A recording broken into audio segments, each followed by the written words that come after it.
Hello students, कैसे हैं आप लोग। मैं Gaurav Kumar, lecturer physics, government polytechnic.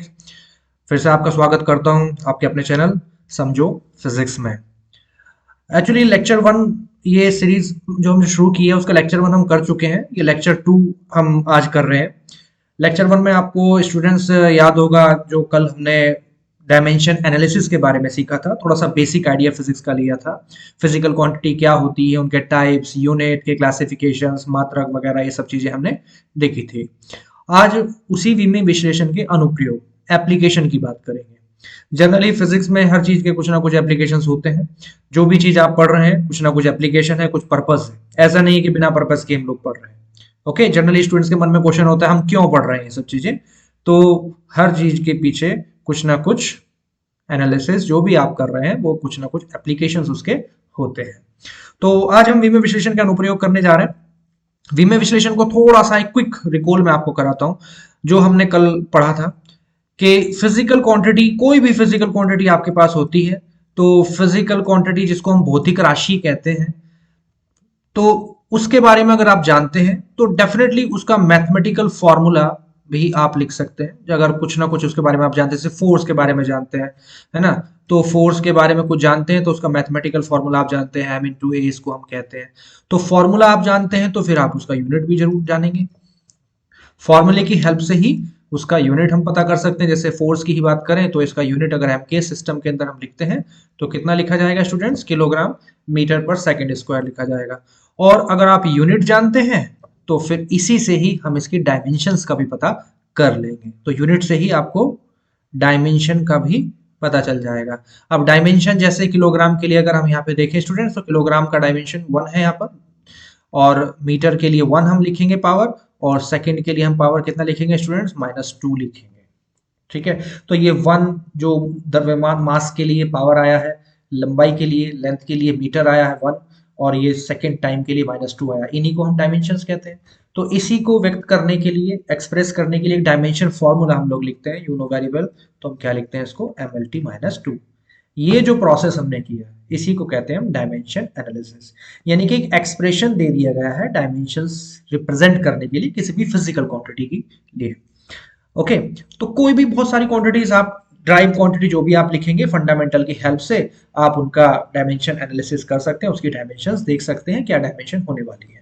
Dimensions क्या है, डायमेंशंस आपके जितने भी फंडामेंटल यूनिट्स थे उनके ऊपर जो पावर्स आ रही हैं, the power raised by the fundamental units, उन्हीं को हम डायमेंशंस कहते हैं। या मूल मात्राओं के ऊपर जो घातें चढ़ाई जाती हैं उनको हम डायमेंशंस कहते हैं। ठीक है, हिंदी में हम ऐसे पढ़ेंगे। और भी बहुत सारी क्वांटिटीज है, बेसिक क्वांटिटीज है, कुछ क्वांटिटीज में डिस्कस कर लेता तो थोड़ा और क्लियर आपको हो जाएगा।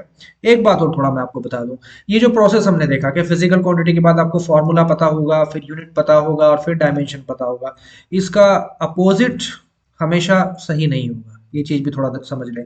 यानी कि अगर किसी फिजिकल क्वांटिटी की डायमेंशन आपको दे दी जाए तो कई बार आप कंफ्यूज हो सकते हैं, शायद नहीं बता पाएंगे कि उस डायमेंशन वो किस फिजिकल क्वांटिटी से रिलेटेड है, क्योंकि कहीं ना कुछ लिमिटेशंस भी आ जाती हैं। कई बार सेम ही डायमेंशन फॉर्मूला दो अलग अलग क्वांटिटीज के लिए हो सकता है। इसके बारे में भी आगे बात हम करेंगे। ठीक, तो जर्नल कुछ डायमेंशन जैसे फोर्स का हम पढ़ चुके हैं। कल वर्क के बारे में मैं बात कर रहा था, उम्मीद है आप लोगों ने कैलकुलेट किया होगा। ओके, तो वर्क मैंने आपको करने के लिए बोला भी था। तो वर्क क्या होता है, हम क्लासरूम में भी इसको पढ़ चुके हैं। ओके, अपने वर्क के वीडियो में भी मैंने इसको बताया है। तो सिंपल मैथमेटिकल फॉर्मूला में इसको क्या लिखते हैं, फोर्स इनटू डिस्प्लेसमेंट। अब फोर्स इनटू डिस्प्लेसमेंट लिखा है तो फोर्स को आप क्या रिप्रेजेंट करते हैं, किलोग्राम मीटर पर सेकंड स्क्वायर, यूनिट इसका होगा, अभी ऊपर ही लिखा हुआ है, इनटू डिस्प्लेसमेंट भी है तो इनटू मीटर, डिस्प्लेसमेंट के लिए मीटर आप लिखते हैं। वैसे किलोग्राम मीटर पर सेकंड स्क्वायर को बेटा न्यूटन भी कह देते हैं, तो उससे कंफ्यूज होने की जरूरत नहीं, वो एसआई सिस्टम के लिए हम लिख सकते हैं। तो फिलहाल इसको पूरा अगर हम लिखें तो यहाँ पर किलोग्राम की पावर 1 बन गया है, मीटर का स्क्वायर हो गया है, और सेकंड का पावर कितना आ गया है बच्चों, -2 आ गया है। तो ये 1 2 -2 ये क्या आ गया है, ये डायमेंशंस की पता चल गई है। तो एक्सप्रेशन लिखें तो किलोग्राम मास के लिए है तो m, मीटर लेंथ के लिए है तो l हम लिख देंगे, और टाइम के लिए t है तो ये बन जाएगा ml² t-2। I hope you are getting, समझ में आप लोगों को आ रहा हो। तो ये डायमेंशन फॉर्मूला हो गया वर्क के लिए। पावर के लिए निकालना चाहें तो पावर के लिए भी निकाल देंगे। तो अगर पावर हम ले लें तो पावर को क्या लिखते हैं students, W/T। Work over time हम लिखेंगे, वर्क अपॉन टाइम। तो वर्क का डायमेंशन अभी आपने ऊपर निकाला है। तो अगर हम केवल यूनिट में लिखना चाहें तो यूनिट प्रॉपर लिखें, वरना डायमेंशन की हेल्प से भी हम डायमेंशन कैलकुलेट कर सकते हैं। जैसे अगर केवल डायमेंशन की ही बात करूं तो हमने वर्क का डायमेंशन पढ़ लिया है ऑलरेडी, तो हम ml² ओवर t-2, पावर के लिए मैं बात कर रहा हूँ, तो अपॉन कितना कर दें आप, अपॉन t है ना पावर के फॉर्मूले में, t फॉर टाइम। अगर पावर को आप जानते हैं तभी डायमेंशन कैलकुलेट कर पाएंगे, ये ध्यान रखें। तो यहाँ पर आपका जो थोड़ा सा सॉल्यूशन है इसका कर देंगे तो ये हो जाएगा ml² और t आपका ऊपर जाएगा तो -3 हम इसको कर सकते हैं, तो पावर के लिए डायमेंशन फॉर्मूला हो जाएगा। ओके, वैसे यूनिट इसका लिखोगे तो लिख सकते हैं, तो यूनिट आपने जो लिखा है वर्क के लिए तो किलोग्राम मीटर स्क्वायर और सेकंड -2 है, और ओवर टाइम है तो ओवर टाइम का मतलब अपॉन में टाइम का मतलब सेकंड है, सेकंड ऊपर जाएगा, थोड़ा सॉल्यूशन करेंगे, सेकंड का पावर -3 हो जाएगा। तो मतलब ये आराम से इससे डायमेंशन हम फाइंड आउट कर लेते हैं। तो कुल मिला के बात यह है कि अगर आप कोई फिजिकल क्वांटिटी जानते हैं, तो फिजिकल क्वांटिटी जानते हैं तभी आप उसकी यूनिट लिख पाएंगे, तभी आप उसका डायमेंशन फॉर्मूला लिख पाएंगे, तभी उसमें डायमेंशंस का पता चल पाएगा कि फंडामेंटल क्वांटिटीज पे कौन कौन सी पावर्स आ रही हैं।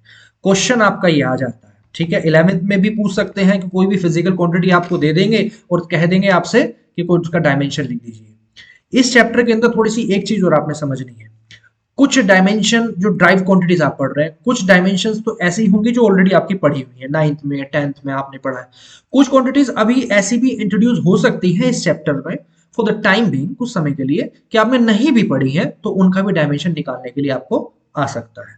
तो जैसे जैसे आप फिजिक्स में आगे बढ़ेंगे, अगले चैप्टर्स पढ़ेंगे, तो वो क्लियर होता चला जाएगा, लेकिन कुछ समय के लिए उनको आपको थोड़ा डायमेंशंस को याद रखना पड़ सकता है। जैसे बहुत सारी हैं, जैसे for example coefficient of viscosity हो जाता है, श्यानता गुणांक हम कहते हैं। Okay, force constant, spring constant, ये हालांकि थोड़ा सा इसका जिक्र शायद 9th में भी थोड़ा बहुत हो जाता है, लेकिन इतना नहीं होता है। तो कुछ क्वांटिटीज ऐसी रहेंगी, तो इसके लिए भी थोड़ा सा आपको मेंटली प्रिपेयर रहना है। ओके, अब कुछ है नॉन क्वांटिटी है, काफी इंपॉर्टेंट है, जैसे यूनिवर्सल ग्रेविटेशनल कांस्टेंट, आपको ध्यान होगा सार्वत्रिक गुरुत्वाकर्षण, हालांकि 9th में आप लोग पढ़ते हैं। ग्रेविटेशनल कांस्टेंट क्या होता है, ग्रेविटेशनल कांस्टेंट याद है आप लोगों को? क्यों स्टूडेंट्स? सार्वत्रिक गुरुत्वाकर्षण जिसको कैपिटल जी कहते हैं। तो कैसे फाइंड आउट करते हैं? ये न्यूटन की इक्वेशन से फाइंड आउट हो जाता है। अगर आप थोड़ा 9th के यूनिवर्सल ग्रेविटेशन लॉ, सार्वत्रिक गुरुत्वाकर्षण का नियम होता है, अगर आप उसको याद करें तो क्या कहता था वो नियम, कि m1 and m2 two masses हैं, सेपरेट किए गए हैं किसी डिस्टेंस r पर, तो इन दोनों के बीच में कुछ ना कुछ फोर्स काम करेगा, अट्रैक्शन फोर्स, जो डिपेंड करेगा दोनों मास के प्रोडक्ट के, दोनों द्रव्यमानों के गुणनफल के, और इनवर्सली डिपेंड करेगा square of the distance between them, दोनों के बीच की दूरी के वर्ग के व्युत्क्रमानुपाती होगा। तो ये आपका फॉर्मूला बनता है। प्रोपोर्शनल का साइन आप अगर आप हटा देते हैं यहाँ से, तो इसको थोड़ा सा मैं आगे लिखता हूँ, 1 सेकेंड। प्रोपोर्शनल का साइन अगर आप यहाँ से आप हटा देते हैं तो आपको एक कॉफिशिएंट या कांस्टेंट यहाँ पर मिलता है कैपिटल जी। फिजिक्स में 2 जी होते हैं स्टूडेंट्स, याद रखें, एक स्मॉल जी और एक कैपिटल जी, आगे I will tell you later, m1 m2 r²। तो ये कैपिटल जी ही आपका यूनिवर्सल ग्रेविटेशनल कांस्टेंट है। तो ये इसी फॉर्मूले से आपका जी फाइंड आउट होता है, इसी से आपको जी का फॉर्मूला भी मिल जाएगा। तो अगर जी का फॉर्मूला आप लिखते हैं तो क्या लिखोगे इसको, fr² अपॉन m1 m2। तो फॉर्मूला आपको मिल गया। अब फॉर्मूला मिल गया तो इसी से आप इसका यूनिट भी लिख लेंगे, यूनिट लिख लेंगे तो डायमेंशन भी लिख लेंगे। तो आपको ये चीज थोड़ा समझ के चलनी है। आप हर बुक में एक लिस्ट दी हुई है डायमेंशंस की, तो फॉर द टाइम बीइंग आप थोड़ा उन क्वांटिटीज को जाइए, एक बार देखिए बुक्स में, उनके फॉर्मूलाज देखिए, तो कुछ क्वेश्चंस ऐसे इस चैप्टर के अंदर आ सकते हैं कि जो आपने अभी तक डायमेंशन नहीं पढ़ी है, जो फिजिकल क्वांटिटी आपने नहीं पढ़ी है, उनका भी डायमेंशन पूछ सकता है। तो थोड़ा सा उसको आप एक बार देखेंगे। तो मैंने एक एग्जांपल जैसे ग्रेविटेशनल कांस्टेंट का लिया है, तो यहाँ पर अगर लिखना चाहें तो लिख सकते हैं। तो fr² है, तो f के लिए आप क्या लिखेंगे स्टूडेंट्स, f के लिए आप लिखते हैं किलोग्राम मीटर पर सेकंड स्क्वायर, और r लेंथ ही है तो मीटर स्क्वायर आप लिखेंगे। अपॉन में कितना हो जाएगा बेटा, ये हो जाएगा किलोग्राम स्क्वायर। इसका थोड़ा सॉल्यूशन आप कर सकते हैं, इसका सॉल्यूशन करेंगे तो किलोग्राम की पावर -1 आपको मिलेगा, मीटर का आपको क्यूब मिलेगा, और सेकंड का पावर -2 मिलेगा। एक बार मैं दिखा देता हूँ, थोड़ा हाइड आपका ये हो गया होगा, आई विल शो यू, थोड़ा आप दिख जाए यहाँ पे। तो इतना आपको किलोग्राम का पावर -1 है, मीटर के क्यूब हो गया और सेकंड का पावर -2 हो गया है, ये आपको दिख जाएगा। तो यहीं से इसका डायमेंशन हम लिख सकते हैं m पावर l³ और t-2। आई होप यही आपका डायमेंशन फॉर्मूला हो जाएगा। ग्रेविटेशनल कांस्टेंट के लिए। तो कुल मिला के बात यह है कि अगर क्वांटिटी आप जानते हैं, भौतिक राशि को आप जानते हैं, तो आप उसका डायमेंशन फार्मूला निकाल सकते हैं। तो ये जितना भी प्रोसेस हम डायमेंशन फार्मूला कैलकुलेट करने के लिए कर रहे हैं, इसी को हम डायमेंशन एनालिसिस या विमीय विश्लेषण कहते हैं। ठीक है बच्चों, तो उम्मीद है ये बात आप लोगों को समझ में आई है। तो ये छोटा सा डायमेंशन एनालिसिस के कुछ एग्जांपल्स हम लोगों ने लिए हैं। अब आगे कुछ अनुप्रयोग की बात करते हैं। ठीक है, अब इसके एप्लीकेशन जो हम अभी बात कर रहे थे कि क्यों हम ये करते हैं, पर्पस क्या है ये डायमेंशन एनालिसिस करने का, तो कुछ इसके हम एप्लीकेशंस आज देखेंगे। जनरली इसके 3 एप्लीकेशंस देखने को मिलते हैं। ठीक है, देयर आर 3 एप्लीकेशंस। नंबर 1, कौन कौन से एप्लीकेशंस है? Number 1, to check the correctness. To check correctness, किसका करेक्टनेस चेक करना है बेटा?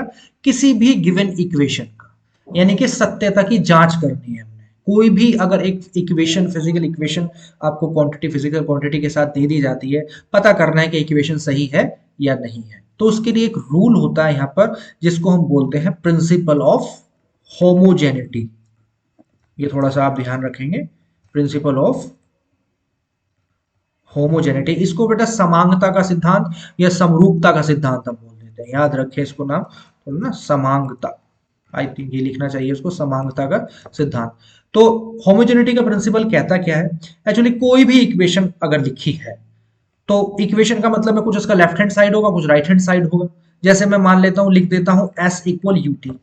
तो S इक्वल यू टी का मतलब क्या है? S यहाँ पर डिस्प्लेसमेंट है, U वेलोसिटी है और T टाइम है। तो यहाँ पर इनका डायमेंशन अगर दोनों तरफ से इक्वल है तो इक्वेशन सही है, इक्वल नहीं है तो सही नहीं है।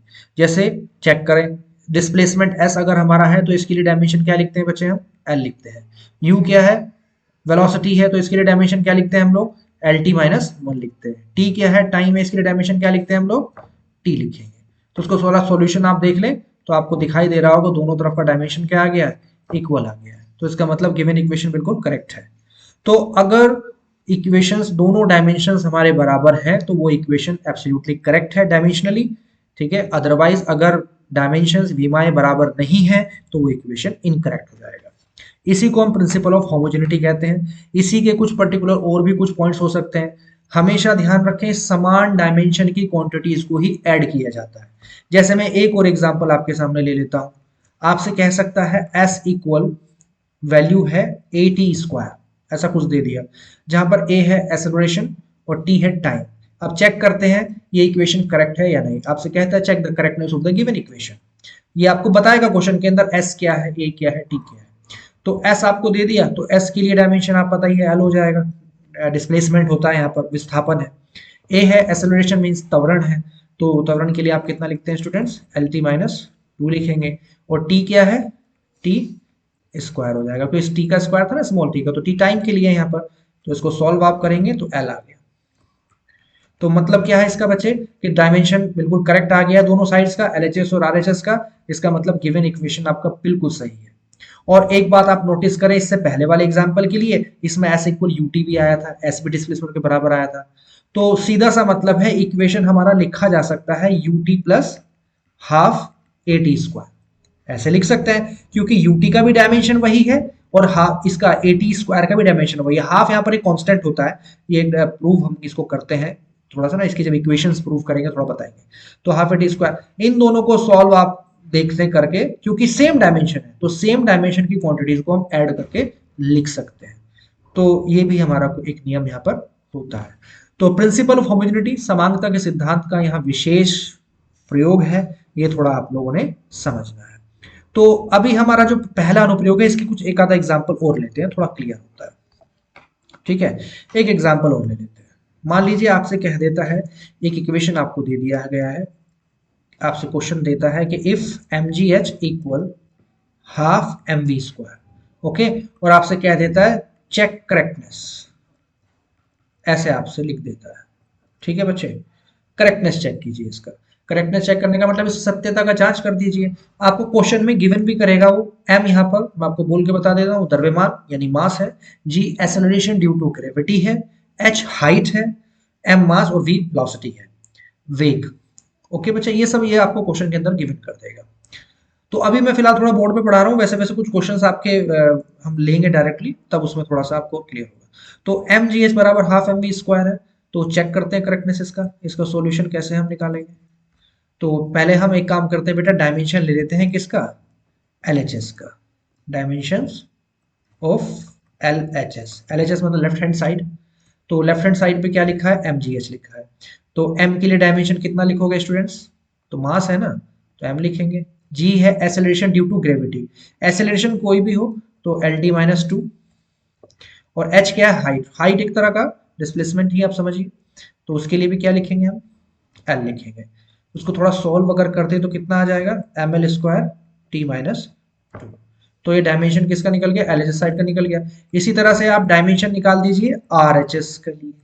तो RHS का डायमेंशन क्या है, हाफ, हाफ कांस्टेंट है, एक न्यूमेरिकल वैल्यू है, तो इसका कोई डायमेंशन नहीं होता है, नंबर का कोई डायमेंशन नहीं होगा। डायमेंशन हमेशा फिजिकल क्वांटिटी का होता है, भौतिक राशि का होता है। M का होगा, M मास के लिए सिंबल हम M लेते हैं, और V वेलोसिटी है, तो LT- हम लिखेंगे और इसका स्क्वायर कर देंगे।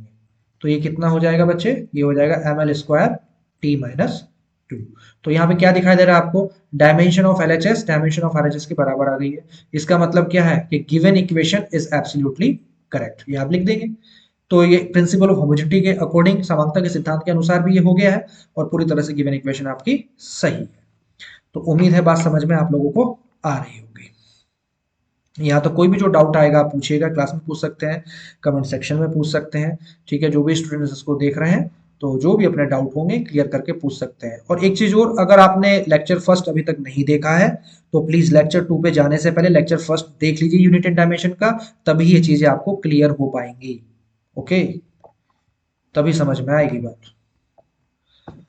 अब कुछ और प्रॉब्लम्स हम ले लेते हैं, बहुत सारे क्वेश्चंस आ जाते हैं कई बार इस तरह से। एक एग्जांपल ले लेते हैं, बड़ा अच्छा एक एग्जांपल है। मान लेते हैं एक आपको क्वेश्चन दे रहे हैं कि force, if force F equal, आपको दे देते हैं AT² plus BT plus C, ऐसे ही दे दिया, एक इक्वेशन बनाकर दे दिया, AT² plus BT plus C, जहां आपसे कह देते हैं where T is time, T जो टाइम है, तो आपसे कह देता है find dimensions of A B and C।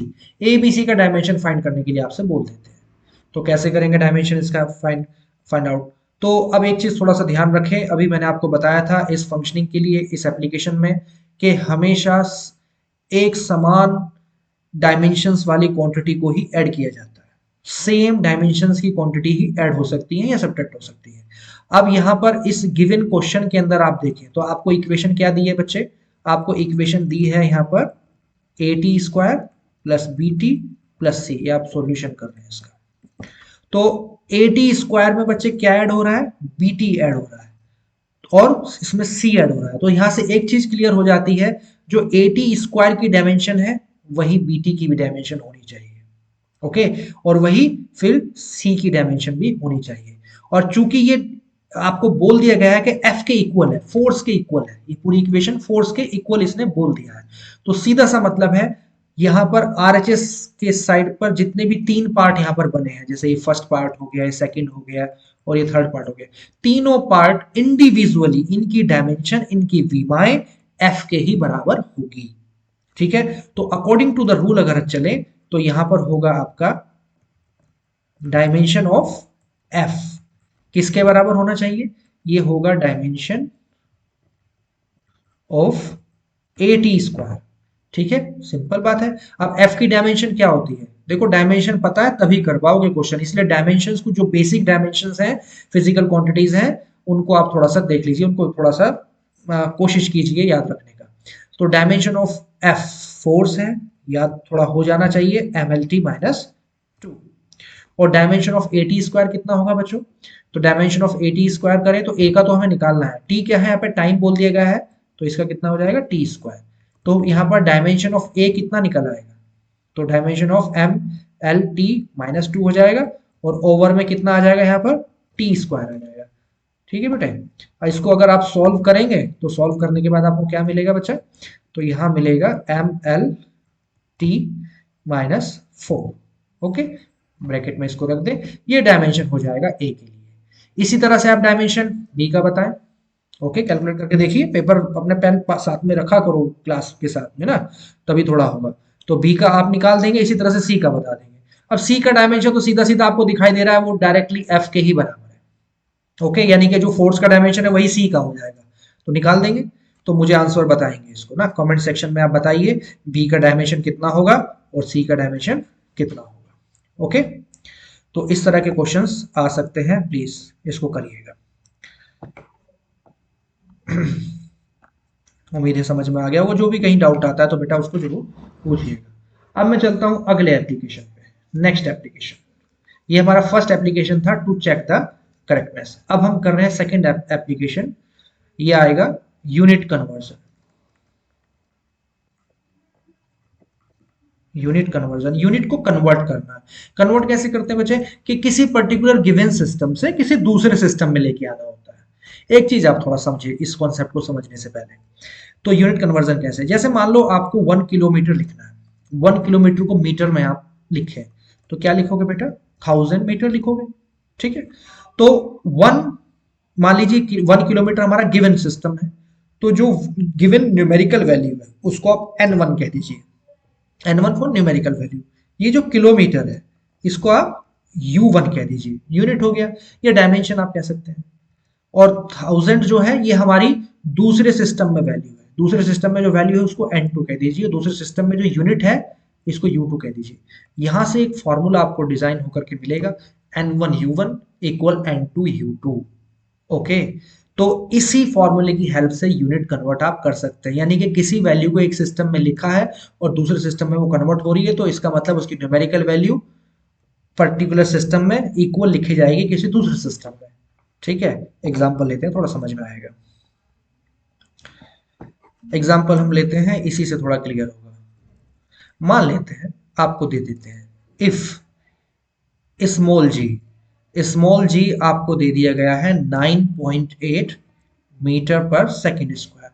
आपसे कह रहा है convert it into CGS system by using dimension analysis. इसको सीजीएस सिस्टम में कन्वर्ट करने के लिए कह रहा है, और कैसे कन्वर्ट कर रहा है, डायमेंशन एनालिसिस से। आप डायरेक्ट भी कर सकते हो, मीटर को सेंटीमीटर बदल के आप कर दो, लेकिन डायमेंशन एनालिसिस का थोड़ा यूज हमने देखना है। तो सबसे पहले गिवन वैल्यू आप देखिए, गिवन वैल्यू हो गई यहाँ पर हमारी n1, इसका सॉल्यूशन हम लोग कर रहे हैं। तो n1 यहाँ पर हो गया है 9.8 जो गिवन वैल्यू है। u1 जो होगा हमारा मीटर पर सेकंड स्क्वायर है, लेकिन डायमेंशन आप लिख लीजिए, इसका डायमेंशन के टर्म्स में लिख लीजिए। तो डायमेंशन कितना लिखेंगे, इसका LT माइनस 2 लिखेंगे। गिवन सिस्टम है तो गिवन सिस्टम में इसको L1 इसको T1 बना दीजिए। ठीक है, ये हमारा एक सिंबल बना देते हैं जस्ट इंडिकेट करने के लिए कि गिवन सिस्टम है। इसी तरह से n2 आपको फाइंड आउट करना है, जो भी फाइंड आउट सिस्टम है, और इस सिस्टम में डायमेंशन फॉर्मूला तो वही रहेगा। ओके, LT माइनस 2, लेकिन इस सिस्टम में इसको एक सिंबल थोड़ा L2 दे करके, या T2 इसको हम बोल सकते हैं। ओके, तो अब अपना फॉर्मूला करें। हमारा फॉर्मूला जो ऊपर लिखा हुआ ये कितना है, n1 u1 equal n2 u2। तो हमें फाइंड आउट क्या करना है बेटा, हमें फाइंड आउट करना है n2। तो n2 फाइंड आउट करना है, तो कैसे लिखोगे इसको, n1 u1 ओवर u2। अब n1 का वैल्यू बेटा कितना है, 9.8, और u1 का वैल्यू कितना है, यस u1 का वैल्यू है L1 T1 पावर माइनस 2। इधर u2 कितना है, u2 है L2 और ये है T2 का पावर माइनस 2। इसको थोड़ा सा आप ब्रैकेट में लिख लीजिए। इसका थोड़ा सॉल्यूशन आप कर सकते हैं, इसका सॉल्यूशन आप करिए तो n2 का वैल्यू आपको मिलेगा।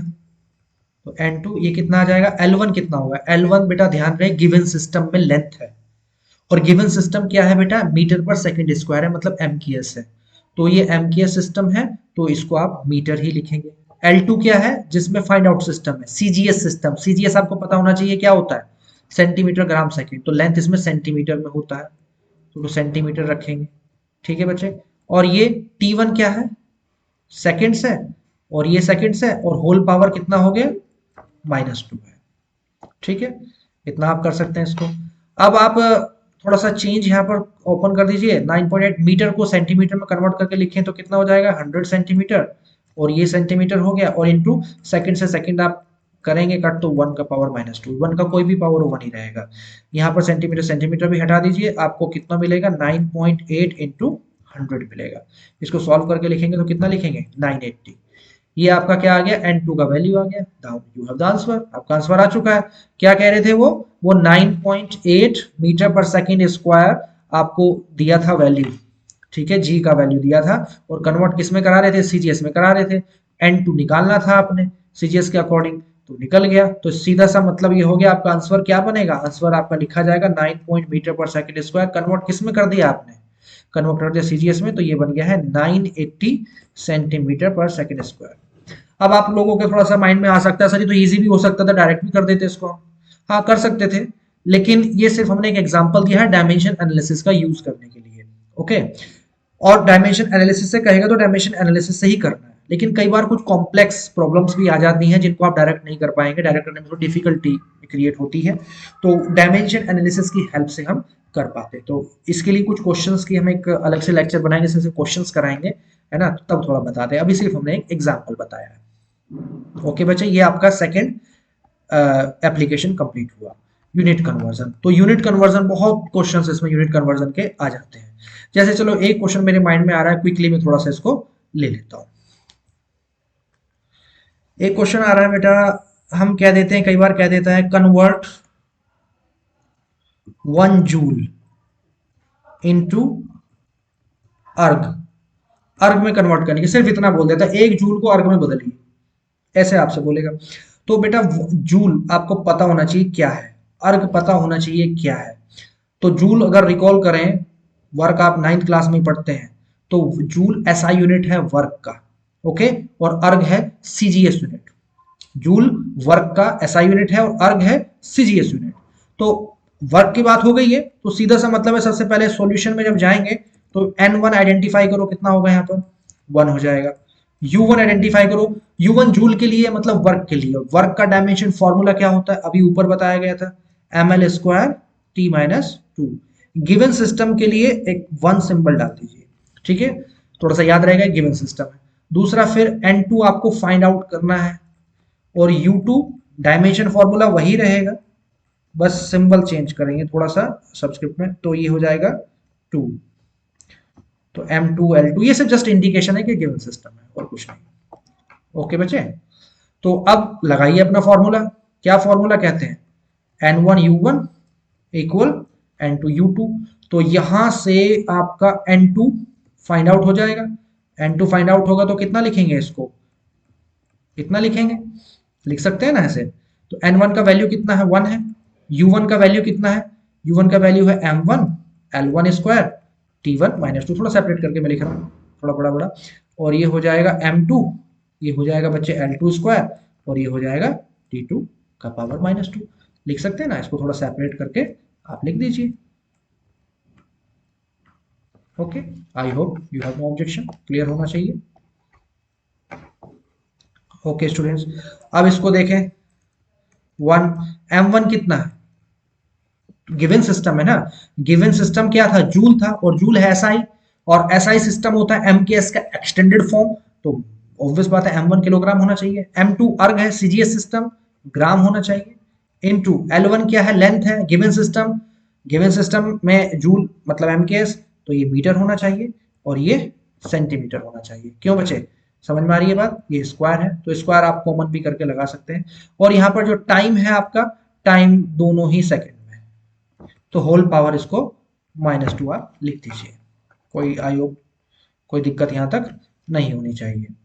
फिर आगे आए, अब किलोग्राम को आप चेंज कर दीजिए ग्राम में, तो इसको क्या लिखोगे 1000 ग्राम अपॉन कितना करेंगे, इसको ग्राम कर दीजिए, और इधर मीटर को कितना कर दें बेटा, इसको 100 मीटर को सेंटीमीटर में बदल देना, तो 100 सेंटीमीटर हो जाएगा, और अपॉन में सेंटीमीटर स्क्वायर है तो स्क्वायर बेटा इसका करना पड़ेगा आपको, तो ये 100 स्क्वायर हो जाएगा, ठीक है, और ये अपॉन में सेंटीमीटर स्क्वायर एक ऑलरेडी आपका है, ठीक है। इधर सेकंड से सेकंड आपका कट होकर के तो 1 आ जाएगा, इधर ग्राम से ग्राम आपका कैंसिल आउट हो जाएगा। तो सॉल्व करने के बाद आपको कितना मिलेगा, जरा काउंट कर लें 10 का पावर, तो 10 का पावर कितना आ गया 7, ये n2 आपको मिल गया। तो हो गया कन्वर्ट, N2 ही हमें चाहिए था, मतलब क्या हो गया, अब क्या इसका आंसर आएगा, इसका आंसर आएगा 1 जूल किसके इक्वल होगा, 1 जूल, 1 जूल आपका इक्वल हो गया 10 का पावर 7 अर्ग, 10 रेज़ टू द पावर 7 अर्ग। हो गया कन्वर्ट। तो इस तरह से हम यूनिट कन्वर्जन इसमें कर देते हैं। ये हमारा सेकंड एप्लीकेशन था, ठीक है। उम्मीद है क्लियर हो रहा होगा। अब आते हैं थोड़ा सा थर्ड एप्लीकेशन की तरफ। तो थोड़ा सा वीडियो देखो लंबा तो होगा, लेकिन बच्चे अगर पढ़ाई करनी है थोड़ा सा पेशेंस करके बैठना पड़ेगा, तभी समझ में आएंगी बातें। ओके, जहाँ भी कोई चीज़ समझ में नहीं आई है उसको दोबारा सुन लीजिए पॉज करके, लेकिन कर लीजिए अच्छे से। अब थर्ड एप्लीकेशन की तरफ आते हैं जरा। थर्ड एप्लीकेशन क्या होता है, to drive correct relation, correct relation, एक सही व्यंजक स्थापित करना, सही संबंध स्थापित करना किसी भी दी गई भौतिक राशियों में। तो आपसे कई बार कोई भी प्रश्न इस तरह से बोला जाएगा, इसको भी एग्जाम्पल से ही समझेंगे। तो आपसे कहेगा किसी पर्टिकुलर कोई भौतिक राशि है, कोई फिजिकल क्वांटिटी है, कुछ अन्य भौतिक राशियों पर निर्भर करती है, तो उनके बीच में सही संबंध बता दीजिए। तो वो आपसे ऐसे पूछ सकते हैं, ठीक है। तो एक क्वेश्चन ले लेते हैं, थोड़ा आपको क्लियर होगा। जैसे आपसे कह देते हैं, आपसे कहा कि डिस्प्लेसमेंट एस क्वेश्चन के अंदर दे दिया, डिपेंड्स यानी कि निर्भर करता है एक्सेलरेशन पर और टाइम टी पर। तो इन पर ये डिपेंड कर रहा है। आपसे क्वेश्चन बोलेगा एस डिस्प्लेसमेंट मतलब विस्थापन डिपेंड कर रहा है ए और टी पर, और क्वेश्चन में कह देगा drive correct relation among the quantities. तो ड्राइव करेक्ट रिलेशन ऐसे आपसे बोलेगा। तो कैसे करें ड्राइव करेक्ट इसका रिलेशन, तो थोड़ा समझेंगे अब इसको। इसको थोड़ा समझें तो प्रश्न के अनुसार देखें तो एस जो है वो डिपेंड कर रहा है आपका ए पर और डिपेंड कर रहा है टी पर। तो पहले जो LHS साइड पे क्वांटिटी हमारी यहाँ पर आ रही है, डिपेंडेंसी के लिए आप थोड़ा इस तरह से इंडिकेट करके लिखिए इसको आप, ठीक है। डायरेक्टली प्रोपोर्शनल का मतलब नहीं है, सिर्फ निर्भरता बता रहा है, डिपेंडेंसी बता रहा है कि एस जो है ए और टी पर डिपेंड कर रहा है। तो पहले आप एज्यूम करिए इसकी डायमेंशंस क्या होंगे, लेट डायमेंशंस LHS साइड पे जो भी, सॉरी RHS साइड पे जो भी क्वांटिटीज है उनके लिए डायमेंशन ऑफ ए कुछ मान लीजिए, ठीक है। यहाँ पर ए ऑलरेडी आया है तो डायमेंशन मान लीजिए आप पी है इसका, ठीक है, कुछ मान सकते हैं अननोन। डायमेंशन ऑफ टी मान लीजिए, तो टी मान लेते हैं, टी पे डायमेंशन हमारा क्यू है फॉर एग्जाम्पल। तो इस तरह से आपकी जो क्वांटिटी यहाँ पर बनेगी वो हो जाएगा A raise to the power P और T raise to the power Q. इस तरह से हम लिख सकते हैं कि डायमेंशन क्या है, पावर्स है जो रेज की जा रही है। तो इसके बेसिस पे हम इसको प्रोपोर्शनल के साइन को हटाएं तो एक कांस्टेंट थोड़ा लिखना पड़ेगा, A raise to the power P और T raise to the power Q. ये आपका एक इक्वेशन बन गया। अब करेंगे इसका थोड़ा डायमेंशन एनालिसिस, इसका कंपैरिजन करेंगे डायमेंशंस को लेकर के। तो आप यहाँ पर लिखेंगे on writing the on taking dimensions, on taking dimensions on both sides, आप ऐसे थोड़ा लिखिए। तो एस के लिए डायमेंशन कितना लेंगे हम, एल डिस्प्लेसमेंट है, वो क्वेश्चन के अंदर आपको बोल देगा पूरा लिख करके, मैंने थोड़ा शॉर्ट में लिखा है, ठीक है। और के का कोई डायमेंशन नहीं होगा, कांस्टेंट है, डायमेंशनलेस है। ए ये हमने माना था ना, और ए क्या है, एक्सेलरेशन। एक्सेलरेशन के लिए कितना होता है बेटा, एल टी माइनस टू होता है। तो पावर कितना हो जाएगा, ये पी हो जाएगा। और टी क्या है, टाइम है, और टाइम की पावर कितना हो जाएगा, क्यू हो जाएगा। इसको थोड़ा यहाँ देख लीजिए, करें सॉल्व इसको। तो एल इक्वल कितना बोला जाएगा, एल की पावर RHS साइड पर कितना आ जाएगा, एल का पावर पी आ जाएगा, और टी का पावर कितना आ जाएगा, minus two P plus Q आ जाएगा। यानी कि जो टी की पावर थी यहाँ पर, टी के ऊपर पावर पी है, तो ये आपका पावर टू पावर मल्टीप्लाई होकर के क्यू ऐड हो जाएगी, है ना।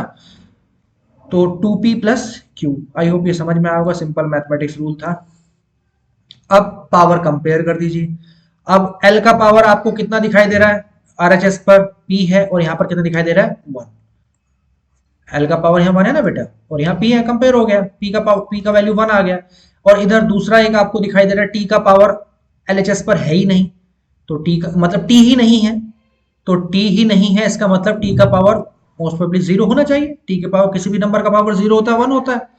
तो कितना हो जाएगा ये, तो ये हो जाएगा बेटा minus two P plus Q. ये कितना हो जाएगा, ये 0 आप लिखेंगे। और यहाँ से p का वैल्यू 1 आया है, तो p का वैल्यू 1 पुट करके इस इक्वेशन को 2 मानते हुए, तो 2 इंटू ये p है, तो 2 इंटू 1 और ये हो जाएगा प्लस q इक्वल 0, और q का वैल्यू कितना आ जाएगा बेटा, q का वैल्यू यहाँ पर आ जाएगा 2। तो p भी आ गया आपके पास, q भी आ गया। अब आपकी इक्वेशन क्या बनी थी, फर्स्ट इक्वेशन में वैल्यूज पुट कर दीजिए। फर्स्ट इक्वेशन आपकी क्या थी, s equal k a raise to the power 1 है तो a, और t raise to the power, बन गई इक्वेशन। k का वैल्यू यहाँ पर होता है 1/2, ये प्रैक्टिकल कांस्टेंट है। हर सिचुएशन में हर इक्वेशन के लिए इसकी वैल्यू अलग अलग हो सकती है। अगर आपको इसके वैल्यू पता है तो लिखिए, नहीं पता है तो छोड़िए फिलहाल, ठीक है, आगे समझ में आ जाएगा।